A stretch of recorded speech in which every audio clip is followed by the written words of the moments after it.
حاتم طائی کی سخاوت کا واقعہ۔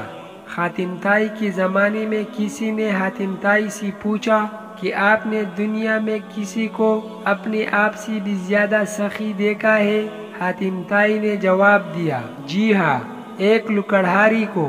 ایک بار میں نے اپنے مہمانوں کے لیے 40 اونٹ ذبح کی۔ دعوت عام تھی، جو آتا تھا پیٹ بھر کر کھاتا۔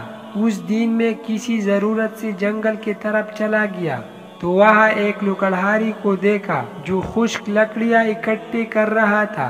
میں نے لکڑہاری سے کہا کہ تو آج یہ مشقت کیوں اٹھا رہا ہے؟ حاتم طائی کے گھر کیوں نہیں جاتی؟ وہاں تجھے بہترین کھانا ملے گا۔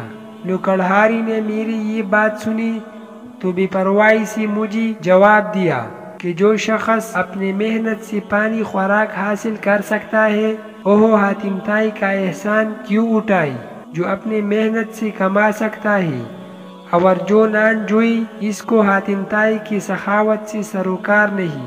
وضاحت: حضرت سعدی رحمۃ اللہ علیہ نے اس حکایت میں محنت و خودداری کی عظمت ظاہر کیا ہے۔ حاتم طائی جو ہر دل عزیز اور کار خیر میں بڑا درجہ رکھتا تھا اور اپنی عظمت سے آگاہ بھی تھا، لیکن جب وہ اس خوددار اور محنتی لکڑہاری سے ملا تو حاتم طائی کو اس مقابلے میں اپنی ذات حقیر نظر آئی۔